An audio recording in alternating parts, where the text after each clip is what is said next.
Well, good evening, everyone, and welcome to Leadership Principles. It is our course on leadership and management skills. The undergraduate section is LDR 300, Effective Leadership Principles and Skills. But we do have some graduate students with us, and we're giving also the lectures for LD 510. Called Leadership Principles.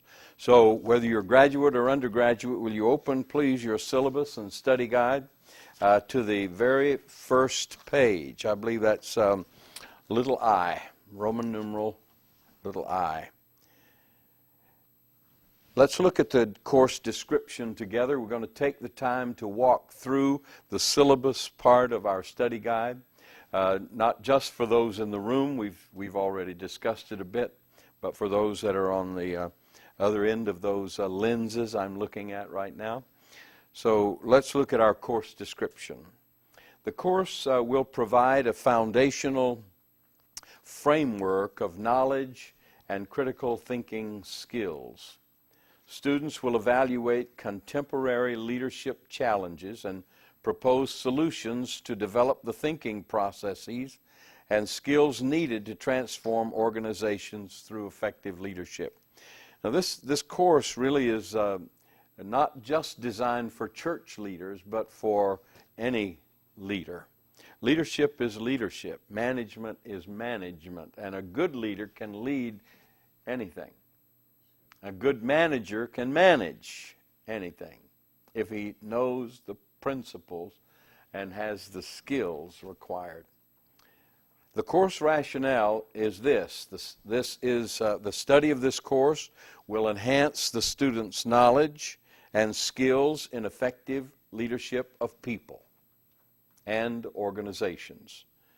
Students' awareness and ability to apply Christian leadership principles will be increased. And our course objectives are rather straightforward. And I believe they're the exact same in both syllabi. Identify key issues that confront the leader in ministry, education, business, or other organizations. And we'll be talking about a lot of those. Identify and develop strategies for developing effective leadership in one's own family, business, and ministry. Discuss and formulate a leadership training and development strategy for an organization. Demonstrate a level of competency in assessing levels of function and dysfunction in the leadership of an organization.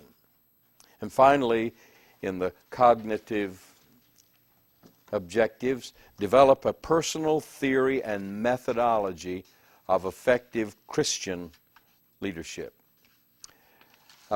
We'll look at the affective domain and read those, please, for yourself. They're the same.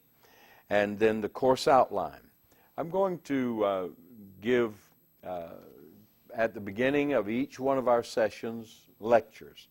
We may finish the lectures in a single session, have discussion time right there. We may have to carry them over. It just depends on how the lecture works out. I haven't worked too hard to write 50-minute lectures. In fact, you'll see that in section 1 we have 8 lectures scheduled.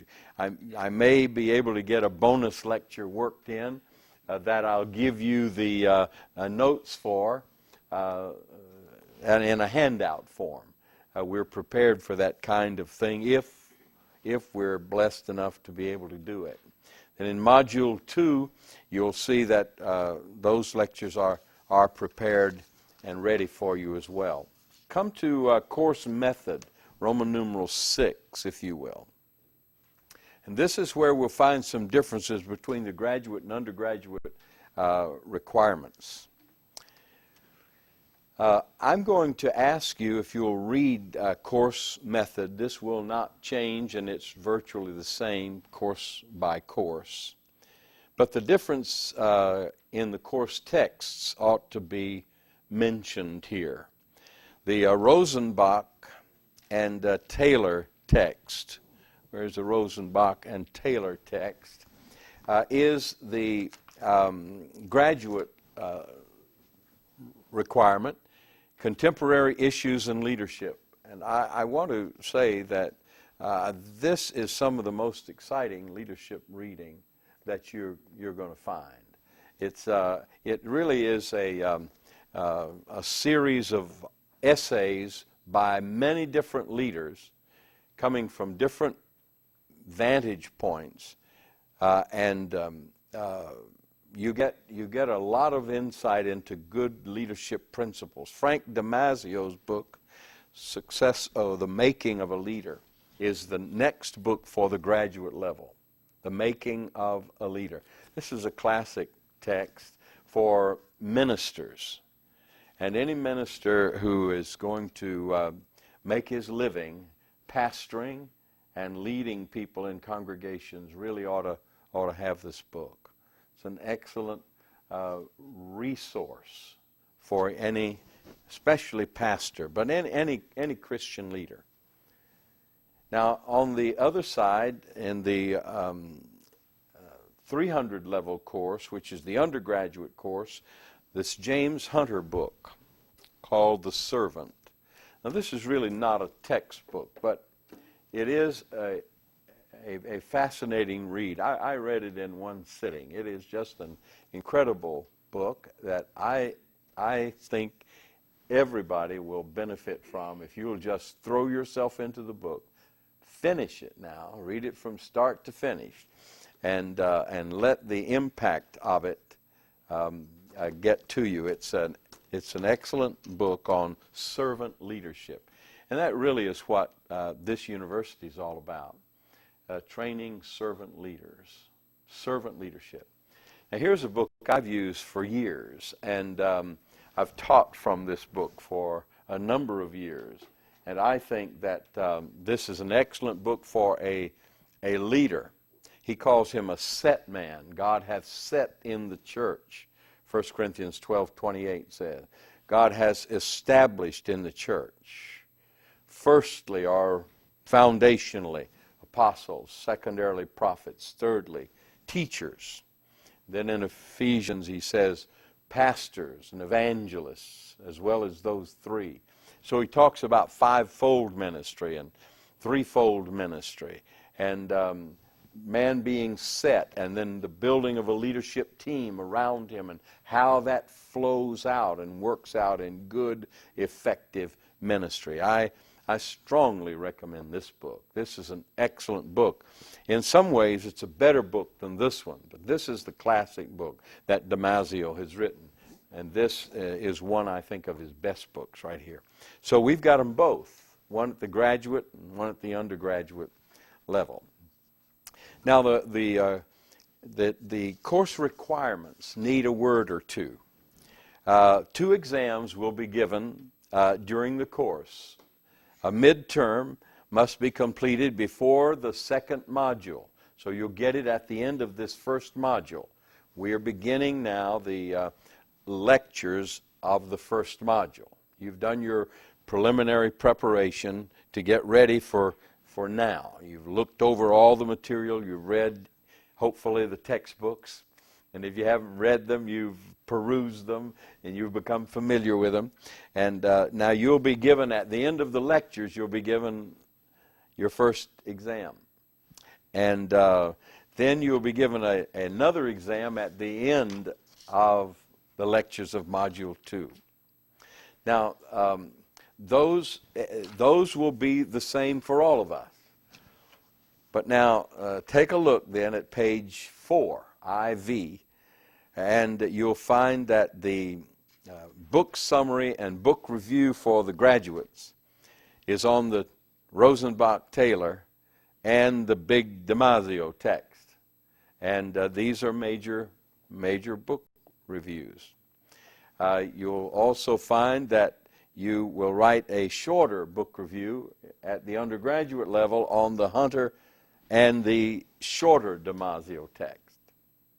So you see the larger books for the graduate and the shorter books for the undergraduate. Now, where the big difference comes in is here, the term project, and that is all spelled out on page IV, page 4.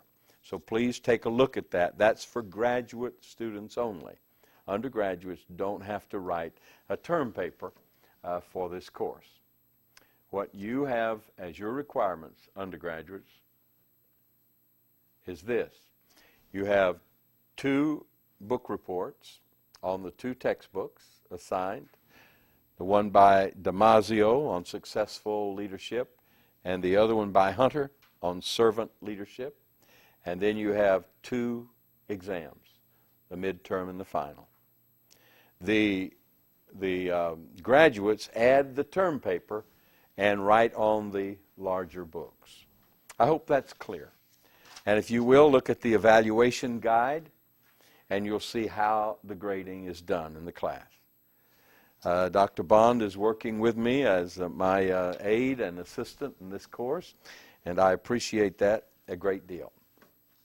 Now, if you would take a look at the course bibliography, let me make mention of just a couple, 3 more books that I think deserve some mention.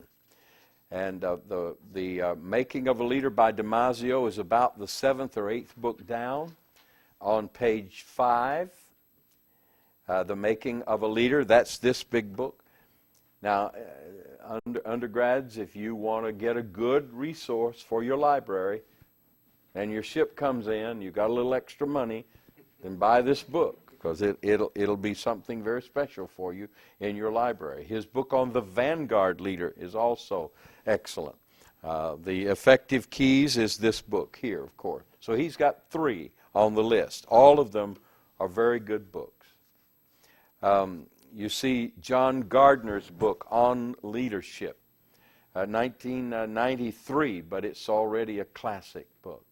John Gardner, if you want to get a book that's purely secular, but if you want to get a good book on leadership, just buy his writings. Just buy his writing. Then John Maxwell's books are here. Several of them are here. This, I think, is still his best book, 21 Irrefutable Laws of Leadership. Very easy reading, nice, good, flowing style. This book, a little tiny book, Leadership 101, was surprisingly excellent in spots. Here's a book by Leighton Ford, who was an evangelist of Billy Graham and was the number 2 evangelist in the Graham Association. Leighton Ford has written an excellent book, a very good book, on transformational leadership. Transformational leadership. What else? Now let me be... Oh yes, the book by Watchman Nee on authority and submission is a book growing out of this great book. Now to me, this is the best book in the bunch. If I had to get rid of all the books and just could keep one of them, this would be the book I would keep. This is a book on spiritual authority by Watchman Nee. It's a great classic. I think it's one of the top 6 books I've ever read right here. And I strongly, strongly recommend it to you. Watchman Nee, Spiritual Authority. It's not a book on leadership.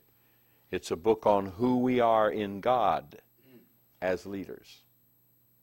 Who we are in God as leaders. It's much greater in its purview, in my opinion, than the book on leadership. Oswald Sanders' book, Spiritual Leadership and Dynamic Spiritual Leadership, are also excellent. And here's a fine book. It's called Organized Flexibility. It's by Dr. Ken Sumrall, and it's on church government that enhances excellent leadership. Practical church government. Dr. Ken Sumrall. Several other books up here. You're welcome to look at them. Just please don't take them away. Here's a book by Don Atkin, Like Father, Like Son, talking about a leader's relationship to growing, budding, younger leaders that look to him for leadership. So a lot of these are excellent books that I think you'll get some value from. Please read carefully the book report and book review sections of both your syllabi. And now let's come over to the first page of our lectures. Are you ready? Everybody ready? Me. All right, good, good. 10 principles of leadership, just a little bonus here. Let's work through that for just a second or two. We won't spend a lot of time on it, but these are principles that came into my hands many, many years ago, and I used to carry them around in my wallet on a little card and laminated so that I'd always remember them. A great leader thinks soberly and prays profoundly. That eliminates most folks right there. It eliminates just regular guys and ladies right there. He thinks soberly, deeply, solidly. He may now and then be a jokester, but he's not a joker. Number 2, he establishes his convictions by the Word, not by what somebody else is doing or saying. He doesn't spit on his finger and hold it up to see which way the wind's blowing. He establishes his convictions by the Word. 3, he defines his terms. He doesn't grab labels and offices, but he talks in terms of ministries. He keeps strong government in whatever he does. Not a lot of rules and regulations, but commitment, relational commitments. See, we say that America is a country of law and order, but it's fast becoming a country of laws and orders. And there's a vast difference between being a person of government and commitment and being a person of rules and regulation. A leader is a person who embodies government and commitment to principle. Number 5, a great leader recognizes and confirms his covenant in bonds of love and respect. He doesn't lord it over. He doesn't need to. Because the very person, his very person, bespeaks the government and the order that he represents. Number 6, a great leader does not extend his influence where he's not willing to take responsibility. I studied at my home office today, or studied to get ready for this class, but I had one call that was something I've been waiting for, and so I had to make a decision today. It wasn't difficult, but it would have been and has been for others because they have made mistakes in this very decision. But I had to say today, no, I'm not willing to get involved in that problem because I'm not willing to extend my influence where it has not been invited by the principles involved. Been invited by other folks trying to get me to solve their problem. But I won't do that. A leader will not extend his influence where he's not willing to take responsibility.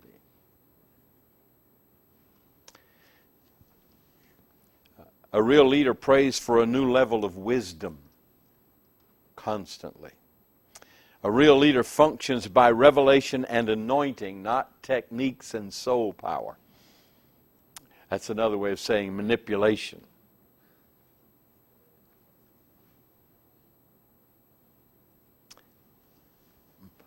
There's a little book called Merchandising the Anointing that is quite an eye-opening little book. I won't say it's profound, but I say it does deal with an issue and a problem. A real leader builds according to the plan of God, not in competition or imitation of some other minister or ministry. Hear from God for yourself. And number 3, a great leader just never quits. He just stands and he keeps on standing. He just doesn't quit. There is no quit in a leader's vocabulary. All right.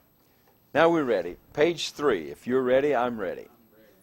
All right. Let's plunge into this now. I don't know how much time we've got left, but if I could get a countdown somewhere around the middle and then every 10 minutes thereafter, it'd be excellent.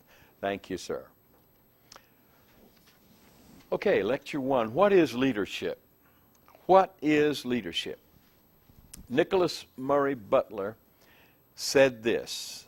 Now, let me say to all of you that you're going to have to use both sides of the page because a lot of times you're going to be writing, oh dear, some of you have got,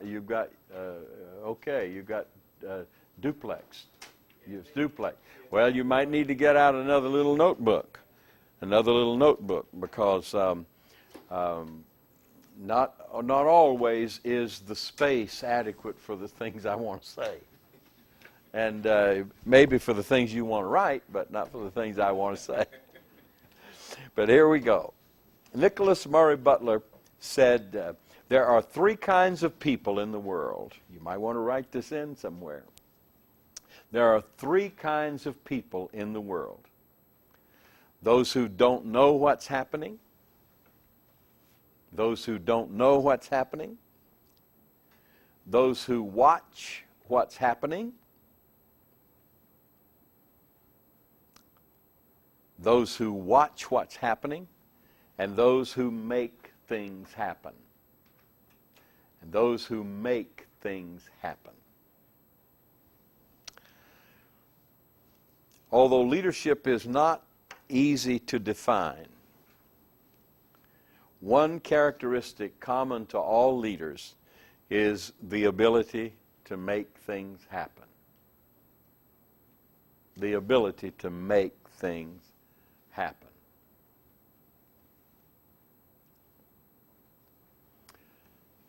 Leadership is not manipulation. It's not manipulation. You see, manipulation is based on deception.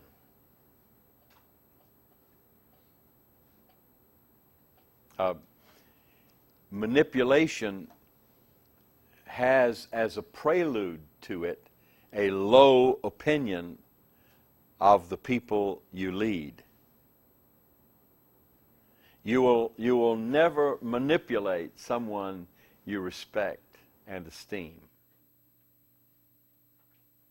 The moment a leader manipulates his followers, he's showing his disdain for them.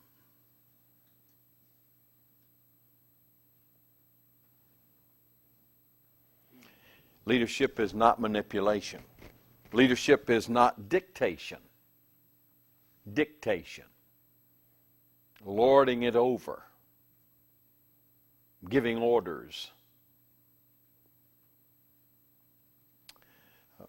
Because dictation is based on force. You do what I say. Don't think about it, just do it. Don't evaluate it, just do it. Don't pray about it, just do it. And again, dictation requires a low opinion of the people you lead.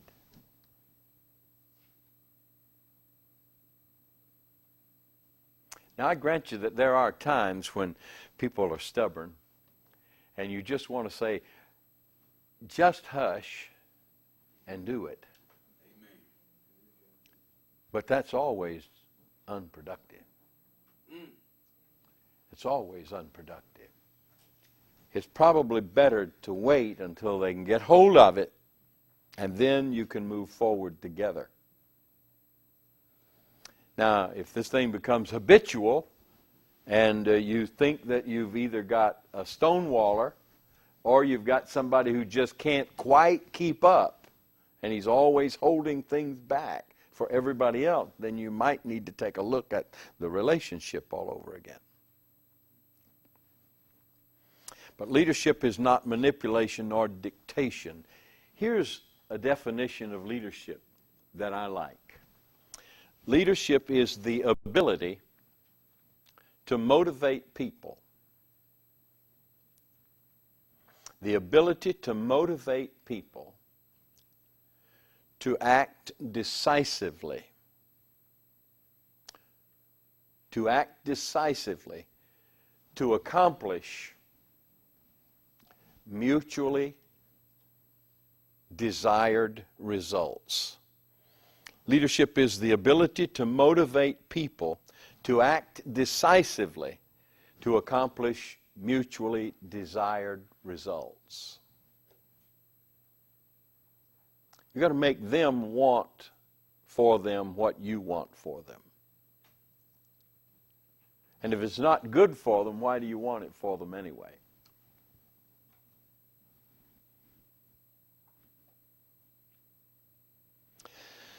The secret to success as a leader is to find and understand a real problem in people's lives and then solve it. To find and understand a real need and then fill it.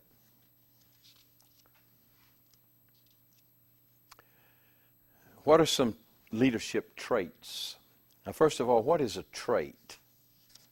What is a trait as opposed to characteristic or as opposed to a symptom? A trait is a, let me give you a definition now. It's 2 sentences. Let's do it in the plural. Traits are characteristic acts, thoughts, or feelings of a leader. Characteristic acts, thoughts, or feelings of a leader.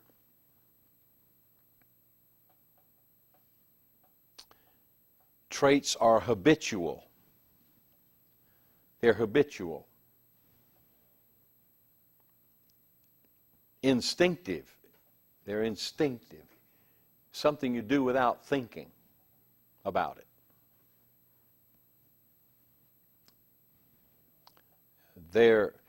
They're an inner paradigm. They're an internal paradigm.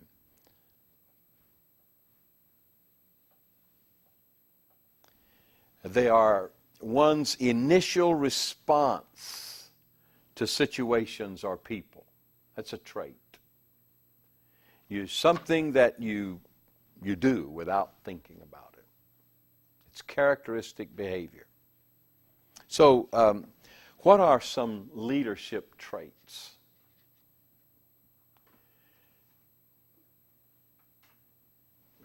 Are people born with these? Or can they be learned and cultivated? Are leaders made or are leaders born? That's a big question people have been knocking around for a long, long time. Leadership trait number 1 is enthusiasm. Enthusiasm. Now, enthusiasm includes optimism and hope. Optimism and hope. You show me a dreary fellow, and I'll show you someone nobody is going to follow. Person who is a wet blanket all the time. He's always looking on the seamy, sorry, dark side of things.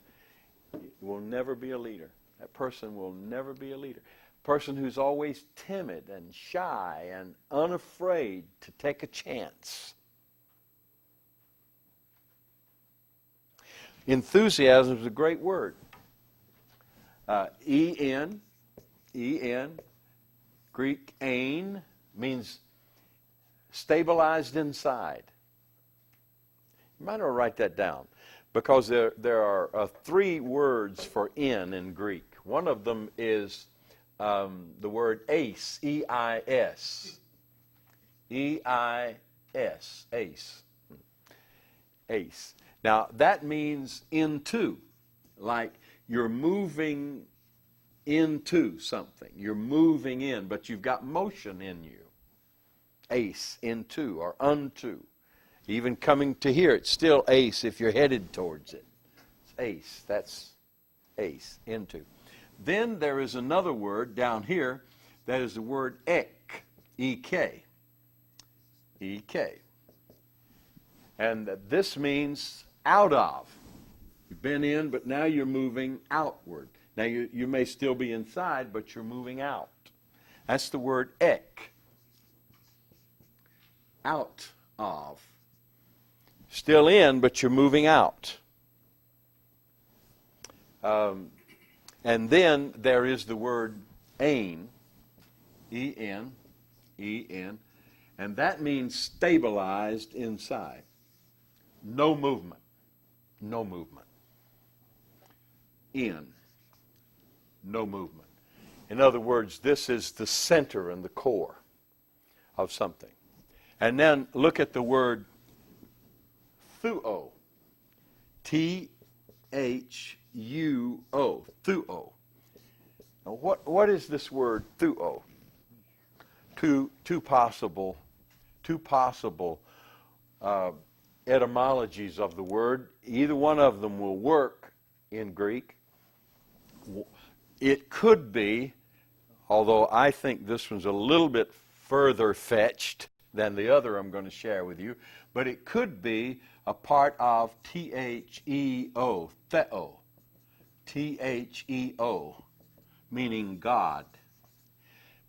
So enthusiasm would be having God inside of one. An enthusiastic person is a person with God inside. But probably it's this word here, T-H-O-U-O, thuo, thuo. And T-H-U-O, T-H-U-O, yeah, just a U, U-O, long O, means is the word sacrifice. It's the word for burnt offering in the Bible.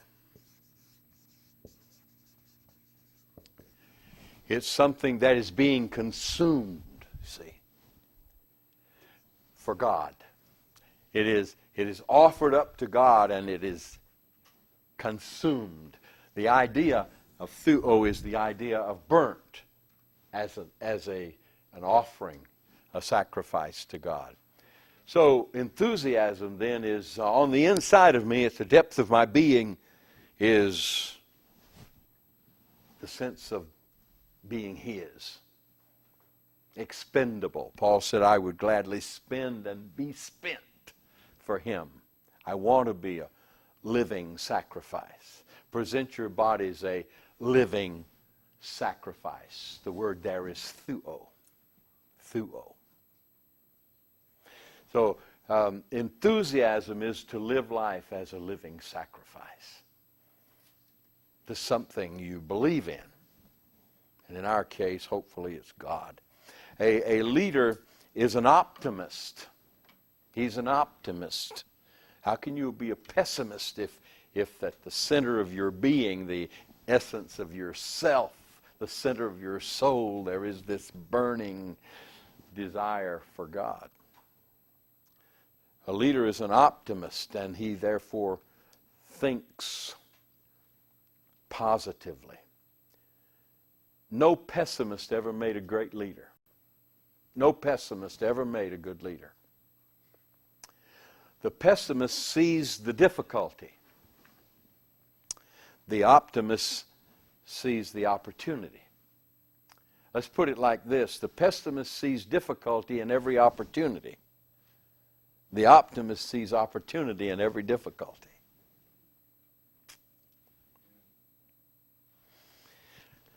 An optimist laughs to forget. A pessimist forgets to laugh. So a leader is an optimist. He thinks positively. You won't be able to show me a pessimist who is a leader that people will follow. I think that God built something inside of us that we have to kill in order to follow a pessimist or be a pessimist. Secondly, the second trait of a leader is trustworthiness. Trustworthiness. Page 4. Now, a true leader, certainly a Christian leader, but a true leader, any leader, really is honest and transparent. A true leader who has true influence over people's real lives is honest and transparent. I'm not talking about people who hold leadership positions now. Yeah, God knows we've seen a whole lot of people who have high positions who really are not leaders of people. They're in positions where they make decisions that affect people's lives, but people don't follow them.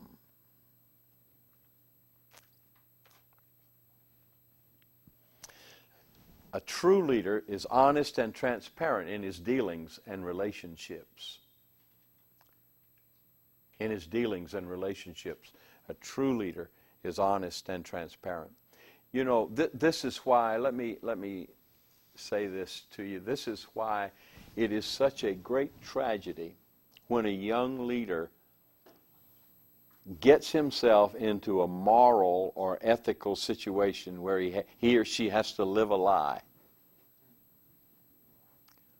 for any length of time, has to watch what he says, be careful of his gestures, be careful because he's an adulterer, let's say. And so he learns the habit of not being enthusiastic or transparent. It's going to cloud his leadership capability down the road. It's going to become a part of his habit, and it's going to therefore cause people to pause. Even in his most transparent moments later on in life. Don't let yourself get into a position where you live secretly. Try to keep your life open and above board.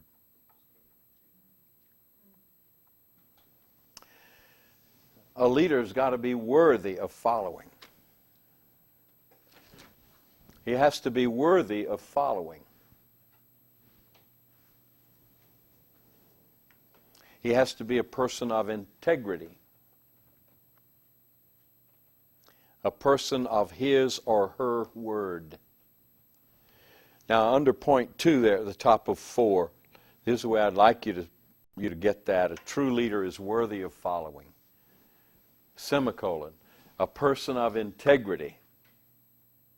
Semicolon. A person of his or her word. Be a person of your word. People can't trust your word. You can destroy a lifetime of leadership with a lie. So trustworthiness. 3, another leadership trait is discipline.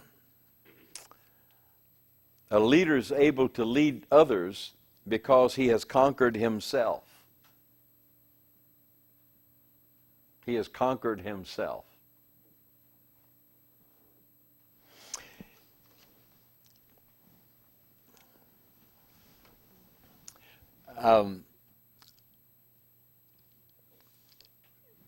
Self-indulgent folks may be brilliant. They may have all kinds of great ideas. They may have all kinds of connections. But a person who has not disciplined himself and brought his own desires into control. I'm not talking about just spiritual. I'm talking about physical. He's going to have a hard time getting folks to really take him seriously and follow him. It's hard to follow a guy that weighs 400 pounds.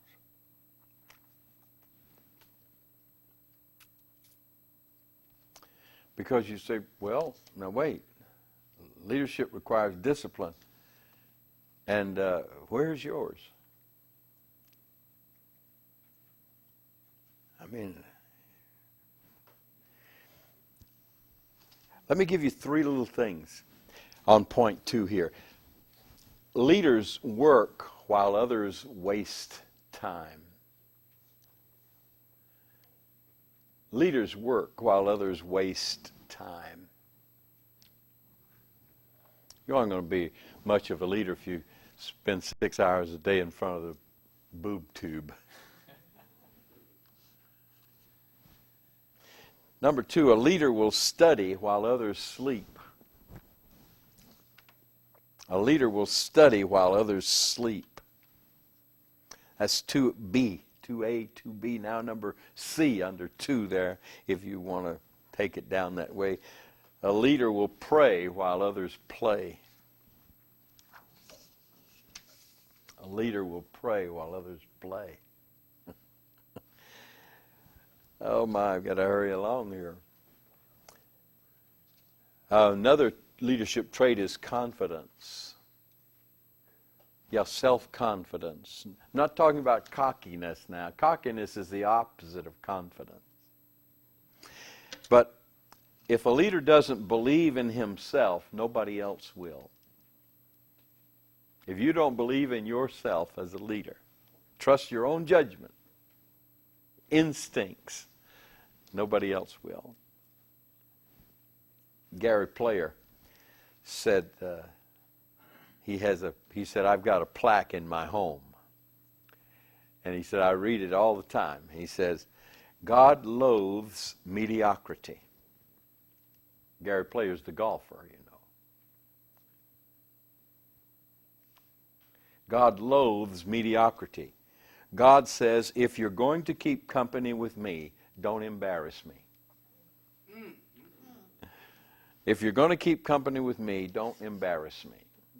It's a pretty good plaque, isn't it?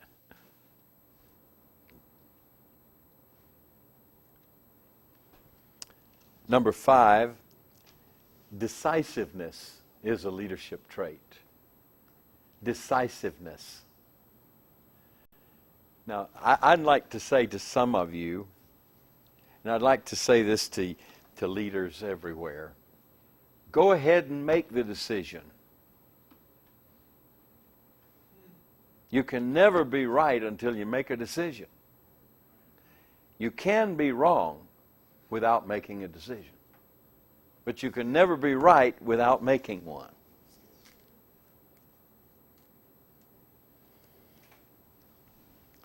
When a leader has all the facts, he makes swift and clear decisions. I didn't say they were always right, but they are quick and clear. And he'll make them. I don't have any problem. My wife says to me, you just don't have any problem making decisions, and I can't decide what dress to wear on Sunday. I don't have any problem making decisions. I can make decisions. I'm not saying they're always right. But a leader has to make decisions. If you can't make decisions, then get with somebody who can. And then try to inform him as best you can so that he'll make the right one.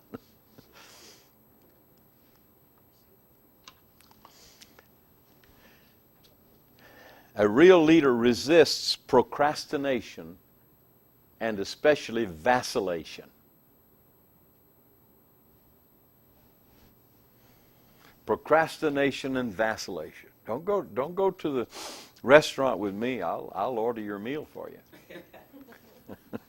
If you keep on waiting and wondering, I'll tell you what's good. Order that. That'll be good. Let's get this show on the road. I got to get back to work.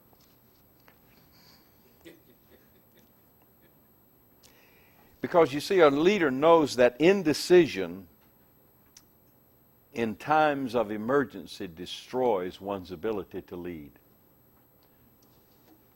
Indecision in times of emergency destroys one's ability to lead. I mean, sometimes you don't know when you call on to make a decision. It may come right out of the blue. A leader will make it.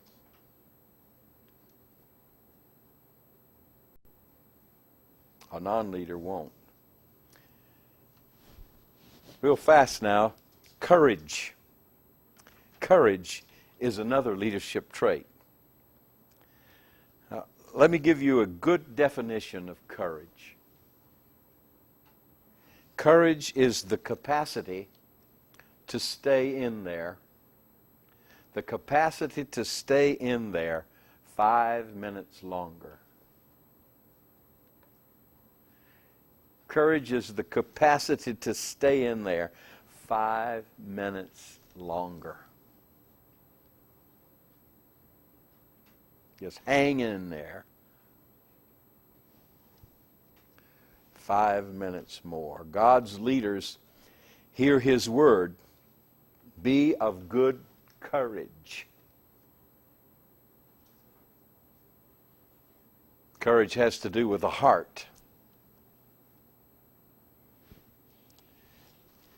Leaders know fear, and they experience fear, probably more than others, but they refuse to give in to it.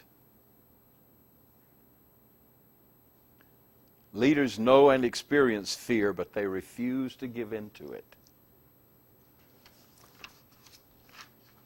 Now, page 5. And we have 3 more that I really want to get to you. And we're about to get to the end of our time period here. Where are we, Jonathan? Oh, my. Humor. Humor.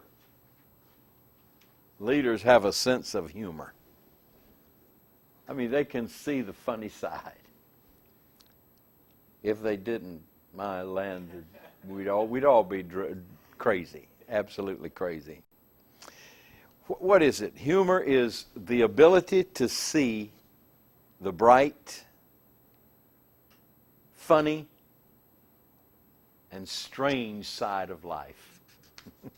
The ability to see the bright, the funny, and the strange side of life. A good leader knows the value of a contagious smile.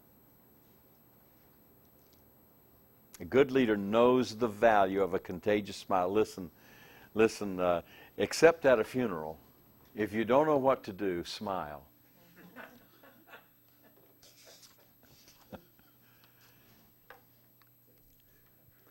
If you think you're in trouble, and if fear's creeping up on you, smile. Well, there are 2 more, and we'll get to those in just a bit. But this first lecture, everybody realizes, the longest one of the whole crowd. So the rest of them will be a little bit shorter than this, but I'm having a lot of fun with it. So let's take a little break now. It's the time has come to conclude this session. So let's take a little break, and then we'll be back after we get into that coffee out there.